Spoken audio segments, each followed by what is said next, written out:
നബി സല്ലല്ലാഹു അലൈഹി വസല്ലമ തങ്ങളുടെ ആലിനെ കുറിച്ചും അസ്ഹാബിനെ കുറിച്ചും നമ്മുടെ പിഞ്ചോമനകളായ മക്കൾക്ക് പഠിപ്പിച്ചു കൊടുക്കേണ്ടതുണ്ട്.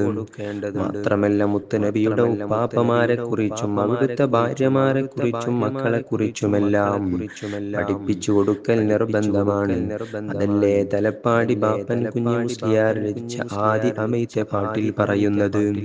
ആദി അമൈത്തെ ആണും പെണ്ണും അക്കൽ അറിവായേ ഇസ്ലാം ആയവർ അളവിൽ ആവശ്യം അറിവത് വാജിബതായേ.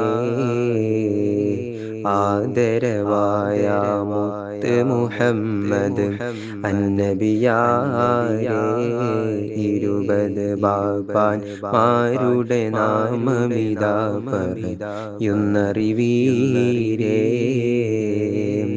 എന്താണ് ഈ ബൈത്തിൽ പറയുന്നത്? അല്ലാഹു തആല സൃഷ്ടിച്ച മുസ്ലിമായ എല്ലാ ആണിനും പെണ്ണിനും മുത്തുനബിയുടെ 20 ബാപ്പാന്മാരെ കുറിച്ച് പഠിക്കൽ നിർബന്ധമാണ്. എന്നിട്ട് അതാ ഓരോ ഉപ്പാപ്പമാരുടെയും പേരെടുത്തു പറയുകയാണ്.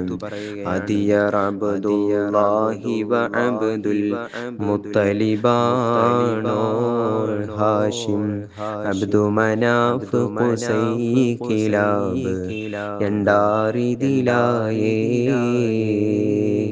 ഏതാൻ മുറത്ത് കഅബുലു അയ്യുൻ ഗാലിബദാണോർ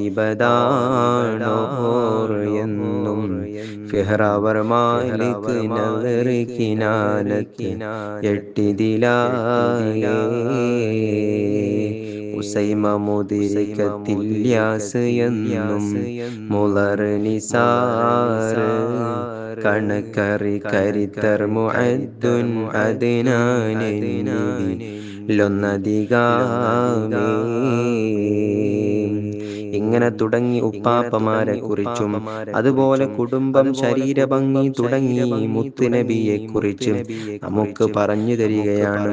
ഇതിൽ നിന്നും നാം മനസ്സിലാക്കേണ്ടത് നമ്മുടെ പിഞ്ചോമനകൾക്ക് ചെറുപ്രായത്തിൽ തന്നെ മുത്തുനബിയെ കുറിച്ചും അവിടുത്തെ കുടുംബത്തെ കുറിച്ചും പറഞ്ഞു കൊടുക്കുമ്പോൾ അവർക്ക് ചെറുപ്രായത്തിൽ തന്നെ മുത്തുനബിയോടുള്ള സ്നേഹം വർദ്ധിക്കുകയാണ്.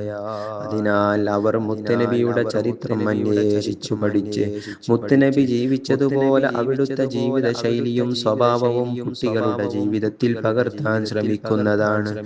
കാരണത്താൽ മാതാപിതാക്കൾക്ക് ലഭിക്കുന്നത് എത്രയോ നേട്ടങ്ങളാണ്. അതുകൊണ്ട് തന്നെ കുട്ടികൾക്ക് ഉസ്താദുമാരോടുള്ള ബഹുമാനവും അതുപോലെ മാതാപിതാക്കളോടുള്ള ആദരവും വർദ്ധിക്കാനും ഇത് കാരണമാണ്. ഇന്നത്തെ കാലത്ത് സ്വന്തം മക്കളെ പേടിച്ച് ജീവിക്കുന്ന മാതാപിതാക്കളില്ലേ? കാരണം എന്തേ? അവർ അവരുടെ മക്കളെ വളർത്തിയ രീതി മോശമായതുകൊണ്ടാണ്.